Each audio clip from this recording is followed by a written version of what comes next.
Thanks for joining us for the Portland Police Bureau Talking Beat. This is Public Information Officer Sergeant Kevin Allen. Today on the Talking Beat, Terry Wallow-Strauss of our Strategic Communications Unit has a conversation with Chief Chuck Lovell. It's a chance for us to ask the Chief about what shaped him growing up, his experiences with the Bureau, and what service means to him.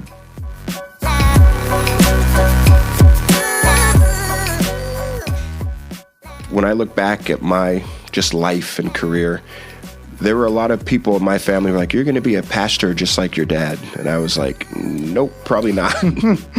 But in a way, I look at police work like a ministry. I mean, you get to help people at times when they really need it. You come across people at different times in their life, good and bad. But it's a way, I think, to pour some of yourself and your heart for service into the work you do, and really take the time to show people compassion. And, you leave them hopefully with the feeling that, this police officer cared about me. This wasn't just another call for service.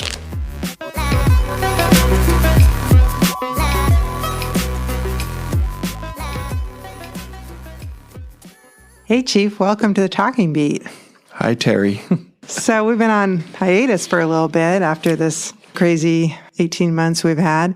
And in that time, you became chief. So we haven't had you on as a guest. A lot of people don't know anything personally about you. They just know that you've been the chief since June of 2020. And we'll talk about what you've been doing in a little bit. But let's first back up for a little bit and talk about where you came from. Tell me a little bit about your background.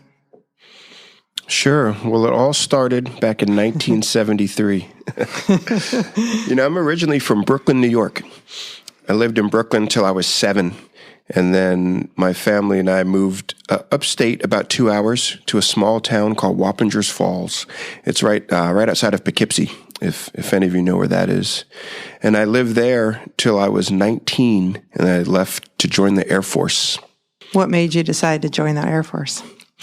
I was in school. I was studying criminal justice. I was in my second year of community college, and I essentially ran out of money.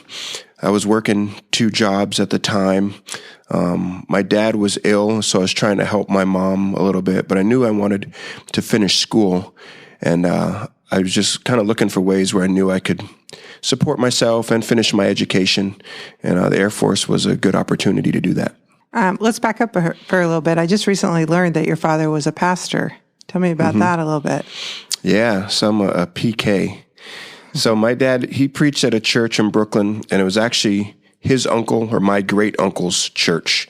It's called Mount Zion Christian Church. And he preached there pretty regularly, almost every Sunday. And then when we moved 2 hours north, he continued to preach there. So I would spend many a weekend in the car driving down to New York to hear my dad preach. And a lot of my relatives went to that church as well.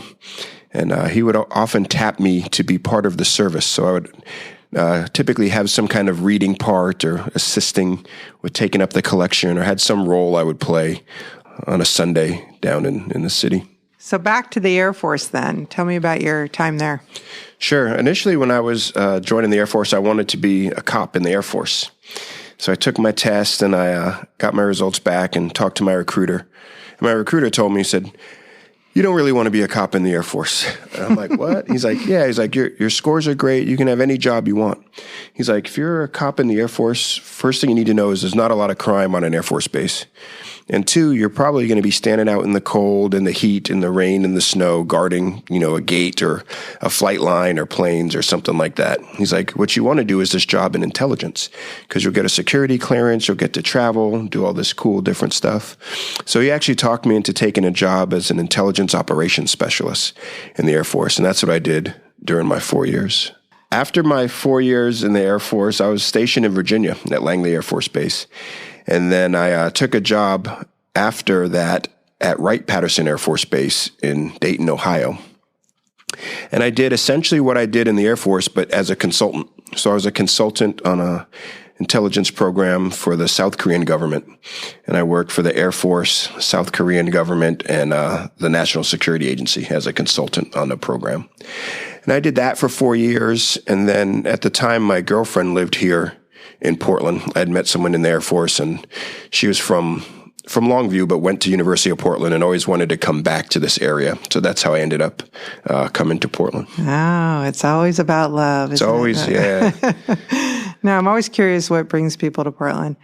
And then how did you find your way to the Portland Police Bureau? Well, I'd always wanted to be a police officer. And while I was in the Air Force and, working after the Air Force in Ohio, I was still studying criminal justice. And I ended up finishing my criminal justice degree in 1999. And when I did move to Portland, there wasn't a big defense industry here. I talked to Boeing about a job up in Seattle, but I didn't want to be that far away. And I kind of came to the realization that maybe it was a good time to try to be a police officer. So I applied with the Portland Police Bureau, and then lo and behold, the rest is history. I started the academy, Police Corps Academy, in December of 2001, got hired in May of 2002. I forgot that you were a Police Corps. So Police Corps was a federally funded program that helped with education costs, and if you went through it, and it was very successful, I believe. Yeah, it was a good program. I'd like to see that program come back. It was basically an effort by the federal government to get college-educated folks into police work. And initially when it started, it paid $7,500 a year for your 4 years of college for a total of $30,000 that they'd contribute to your schooling. And then in turn, you'd commit to working 4 years for a department that sponsored you. I was the first class where you had to have your degree first, and then they'd reimburse you for school. And then you'd work for 4 years, but you can continue after the 4-year commitment as well. Well, that's a good thing because you're still here. So you get through your training, you get assigned. What precinct did you work at after your training? I had the benefit of working at all 5 precincts we had at the time when I rotated through as a trainee, and I settled into North Day Shift when I got off for probation. 5 precincts. Wow. Now we have 3. Yeah. It was Northeast Precinct at the time. Yeah. What kind of officer do you think you were? I like to think of myself as just a compassionate public servant, one that just kind of really wants to help people. I think, when I look back at my just life and career, there were a lot of people in my family who were like, you're going to be a pastor just like your dad. And I was like, nope, probably not. But in a way, I look at police work like a ministry. I mean, you get to help people at times when they really need it. You come across people at different times in their life, good and bad. But it's a way, I think, to pour some of yourself and your heart for service into the work you do, and really take the time to show people compassion. And, you leave them hopefully with the feeling that, this police officer cared about me. This wasn't just another call for service. After you realized your dream of being a police officer, was there anything that surprised you? When I first came here, not being from Portland, I didn't know a lot of the history of Portland and the police bureau. I came here and it was a time where, like many times, I guess, in our history, we're trying to recruit. We want to recruit diversity. That's very important. And I came here thinking, oh, great. I'll come here, work in Portland. Worked in what was then really the heart of the Black community. And there were people who were like, yeah, we want, Black officers working in the Black community. So I show up, I'm Chuck Lovell, want to help everybody and do a great job. And, I was met with some hostility by people too. Not all the time, but you'd get it from time to time where people are like, oh, why are you working for the man? This, that. And they would cite things that I had no idea about, Burger Barn, smoke 'em, don't choke 'em, and some historical things that I just didn't have awareness of, not being from Portland. So over time, I would talk to, older veteran officers who'd been here for a while, community people, and just learn some of the history. And I remember thinking, wow, it would have been nice to know this stuff beforehand. I think it would have helped me to have that context as I, started out early in my career. Yeah, I know at one point in training, they did that. They took officers like on a tour, and they talked about some of those dark periods and some of those historical moments so that officers would be more self-aware about some of the, you're talking about 25 or 30 years ago when probably a lot of our officers weren't even alive yet. But, these stories and these horrific things that happen have sort of been passed down from generation to generation. So they're not forgotten by the community. Mm-hmm. And, I know that it's important for officers to realize that. And I know they're still having those conversations and training about it. Yeah, we did the Equity 101 training where we talked a lot about the history of Portland and what it means when you show up with this patch on your arm and what the city and the police bureau represents to some people and a little bit of the history. And I think that's good context for officers to have. So let's go back to you. So then you get promoted to sergeant? Yeah, I went to the school police division for about 4 years, and I worked at Jefferson High School. Have a lot of great memories and connections and relationships that came out of there. And then I promoted to sergeant in 2011. And went to where? I went to North Precinct, this time on night shift as a sergeant. You have a pattern here. Yeah. So you're back at North as a sergeant. Mm-hmm. North night shift. I enjoyed night shift. The sleep was hard, but, for me, I felt like it was an opportunity to really connect with young officers and help young officers. I felt for me, it's difficult when you promote to sergeant fairly early in your career. And if you go to a day shift, per se, you've got veteran officers and you wonder, like, how much do I have to offer, someone who's been here for 25 years already? But I think on night shift, for me, we had a lot of younger officers who were eager to work. And I felt like going there, I had really the opportunity to, connect with them and help them and share some of my experiences to help them do their jobs better, be safe, and help take care of them. After North Nights, I went to the detective division. And I was there in the property crimes unit. So at that time, we had detectives who worked in the precincts. And I was at the time it was called DCT, Detective Coordination Team. So I was the sergeant for that. And we had, I think, about 2 detectives in each precinct doing property crimes cases, mostly helping officers with different cases that they were working on. And that was a great time. I learned a lot about just general investigations and supervising detectives, and that was a good learning experience for me as a pretty young sergeant. And then I went to the human trafficking division, and I was there for a couple years, maybe, doing that work. That was important work. I was really fortunate to get the opportunity to do that. Just working closely with victims and seeing how, human trafficking, sex trafficking affects people and families, and trying to get people out of that life and onto something more positive. And then I went from the human trafficking detail to the personnel division. I was the first ever recruitment manager at the police bureau. And at the time, I'll be honest, I didn't really want to go to the personnel division.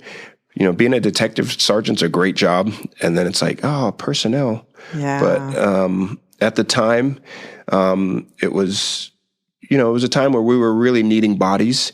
And I was approached to come there and help us recruit diverse candidates. And I had some ideas that I thought would be helpful there. So I ended up there and, worked on a program with John Jay College in New York to try to bring some diverse candidates from the East Coast here to Portland. We had 2 recruiters at the time who did a really fantastic job. We did a lot of recruitment events together, and we were able to hire a lot of people in the time I was up there. So I'm really proud of that. And then you made your way to the chief's office for a little bit, from what I recall. Yeah, I was a sergeant in personnel. Then I took the lieutenant's test, and I got promoted to lieutenant in 2017, and then went to the behavioral health unit. And I was there for about 12 weeks, and then Chief Outlaw asked me to come up to the chief's office and be her adjutant. Tell me about that experience. What was it like? I think it's, it's really eye-opening sometimes for people to come up and work alongside a chief and not really having that day-to-day, view of what a chief goes through. So tell me a little bit about that experience. That was probably a large part of the reason I'm sitting here today, was having that experience. And it's different, I think, when you have a chief come from the outside and then you come up as, the adjutant, and you work very closely with that chief. At a time, too, where a lot of people internally don't don't know that person, it's very interesting because people are very curious too. They want to know, what's this person about? What are they like? What do they think about this? What do they think about that? And, for me, I just wanted to come up and be a good support person. I think for me, I had really good, and still do have really good relationships outside the police bureau and internally. And I wanted to utilize those to help her acclimate to the police bureau in the city. And I think in that job, it's really important to have a sense of what the chief needs to be successful. And there's so many things that are involved in it that you see that you never really think about until you're up here actually in the chief's office. Throughout your career, you hear so much about the 15th floor, the chief's office, this or that. But until you're here and you see it and you experience it, it's really kind of an eye-opener. And I think a lot of the time we got to spend just with community leaders, with people in the city, internally, with the commissioner's office, mayor's office. A lot of that, I think, was really informative and helped me, I think, throughout my career since then. And so then Chief Outlaw leaves, and Chief Resch begins her tenure, and you went to Community Services Division, correct, at that point? Yeah, I went to the Community Services Division just prior to Chief Outlaw leaving. The Community Services Division oversaw the Behavioral Health Unit, and we did a lot of community-type events, and we also did a lot of work with our advisory committees as well. So then, as we know, the world kind of came apart in 2020, first with COVID, and I know at the Police Bureau it was, for all of us personally, it was really difficult to transition to have part of us working at home suddenly, and then, of course, our coworkers who couldn't work at home, still doing their jobs, and in a really scary time. And I think we were managing it pretty well. And then we had the murder of George Floyd, and that sort of changed everything, didn't it? Yeah, it did for me, for sure. I think that'll go down as probably one of the most impactful, memorable times for a lot of people's career. At the time, I was working in the Community Services Division, but I came down to Central Precinct to help out as the commander. I was doing a lot of the crowd control stuff, so Central Precinct really needed someone to be there during the day and night shift just to kind of run the precinct. So I was down there for a while helping out. And then I came up to the chief's office for a little while to assist Chief Resch, just with really community stuff, meeting with people, getting connections, talking through some of the things that we had going on and figuring out what the path forward was going to be. And so for our listeners who don't know, Chief Resch at the time said that she made the decision to step aside. She felt like it was the right time and that you were the right person to be the next chief. And so you got tapped suddenly into this role in June of 2020 at a time where certainly we were in crisis. What were you thinking? What went through your head? No? No, thank you? I'll be honest. To me, I think my head was saying no, but my heart, said yes. It was a tough decision. It was a tough time. I don't know if there's any even longtime seasoned veteran chiefs who had an answer for what was going on at that moment in time. And for me, I think it really boiled down to the feeling of if there's anything I could possibly do to help the organization that I care about, the community that I care about, I have to try to do it. I couldn't say no. And then I think I would have felt, for however long, maybe the rest of my life, that maybe I'd turn my back on, the organization or the city. And I didn't want that. But I think it was a very, very tough time, very daunting. And, during that time, you'd walk the streets and there'd be all kinds of horrible things written on buildings. And it was not a time where you'd really want to be the face of a police department. Chief, you and I have talked about this, and you're actually the 12th chief that I've worked under in 25 years. And I don't recall anybody having to step in at a more of a critical time for the city, for the agency. But in a way, as I'm sitting here and listening to your story, I'm thinking that everything sort of prepared you for this time. Even, your childhood growing up and seeing, as a child of somebody who was dedicated to service, and then you serve your country, and then you come to Portland and you continue service, and you find that you're good at it, and you're good at helping people and solving problems. And then even your career here, and now, of course, your time in personnel, because if anyone hasn't heard, we are hiring and yes. You know how to recruit. So, all of your past experiences kind of led you to this point. And now you're leading an agency that is got a staffing shortage, a critical staffing shortage, and things are getting brighter, and we're now able to hire. So tell me about where you see us going in the next few months. Yeah, well, I think it's probably worthwhile to touch on what you said about the preparation. I think for me, when I look back at my life, it's really been about some type of service ever since my first job as a paper boy.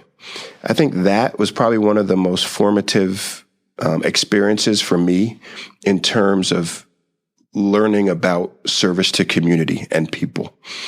Like I said, when I moved from, Brooklyn, I was 7, and we moved from essentially an all-black neighborhood to an all-white neighborhood. And that was an important transition for me at that time, too. It was really, trying to learn a new environment. And then when I was in, probably 6th grade, around 12 years old, I had my first job as the neighborhood paper boy. So I would get up and ride my bike and deliver newspapers every morning. And once a month, you would have to go collect the money for the newspaper. And I had about 50 or 60 people on my paper route. And I'd have to go knock on their door. And, you have this relationship that you form as a young kid with these adult, people in your neighborhood. Some would open the door 2 inches and slide a check out and then close the door. Others would open the door and say, "Hey, come on in. We're just about to sit down to dinner." And there'd be a plate for you at the dinner table, and you would, spend time with them and their family. And, over time, you got to know those people. I had keys to most of the people's, houses in my neighborhood because I'd watch their, plants and pick up their mail or feed their pets while they were gone, or, that sort of thing. And that for me really solidified the importance of community and being part of the fabric of a community and community service. My mom had a daycare center at our home when I was a kid too. She worked in the home for a long time, but she worked outside too, worked 2 jobs a lot. But she was like the neighborhood daycare mom. And I remember just her commitment to service. Like there'd be times where people would be having hard times and maybe couldn't pay. And my mom was like, "Oh, don't worry about it. You need to work. Just bring your kid over and we'll figure it out later," kind of thing. And they were both just really kind of committed to helping people. And I think that's where I get it from. But ever since I was 12 years old, I think I feel like I've been in some type of service to people.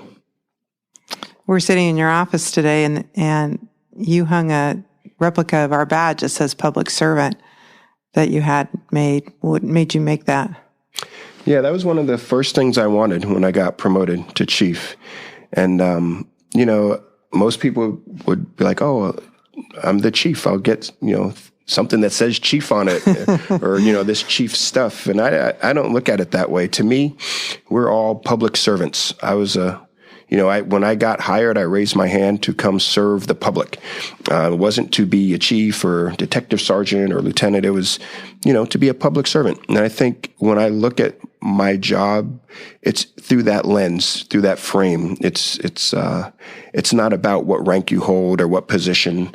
It's about, being a public servant and serving in whatever role. I'm the chief today. I won't be the chief forever. I'll be serving in some other capacity at some point in my life. And, I think about just the work that we do. I think that frame of just public servant and service is really important to keep at the forefront. What would you say to officers who are struggling maybe about staying here and, wondering if it's worth it, wondering if maybe they should go somewhere else? We've had a lot of people retire and resign over the last 18 months. And what would you say to the people that are still here and the people that we want to bring on? Why come to work for the Portland Police Bureau and why work for the Portland Police Bureau?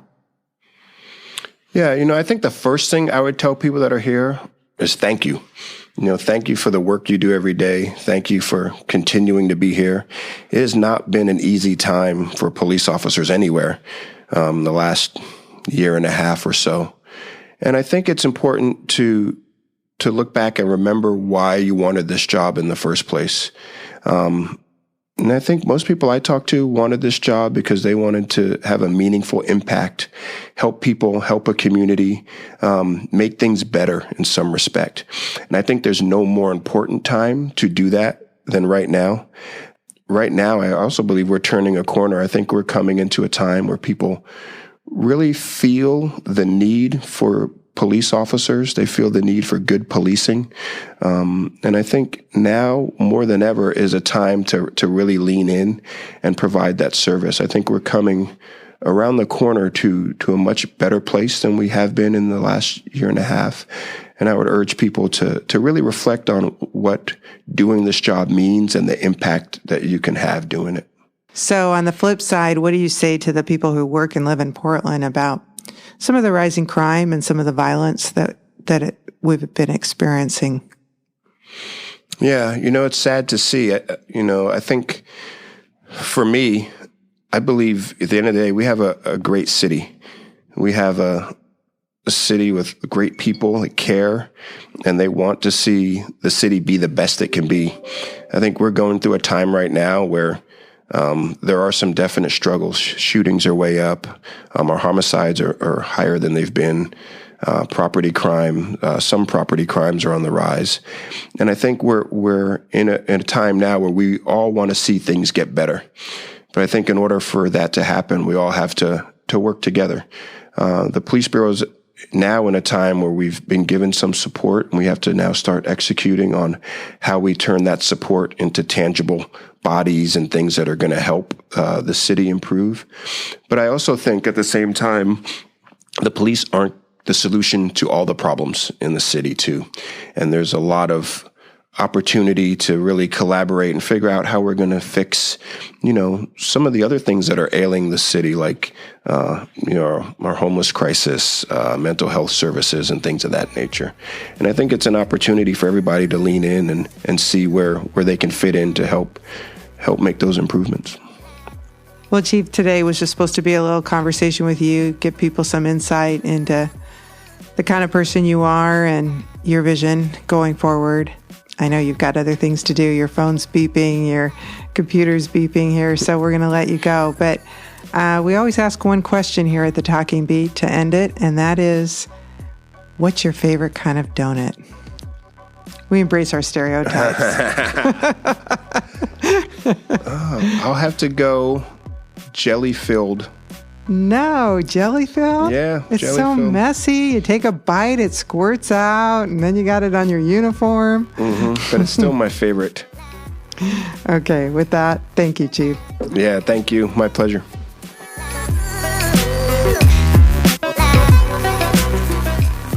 Thanks for listening to The Talking Beat. Do you have a question for us? You can call and leave a message on our dedicated voicemail line at 971-339-8868 or send us an email to talkingbeat@portlandoregon.gov. If you enjoyed this episode, please share it with your friends. More episodes can be found at our website, portlandoregon.gov/police/podcast.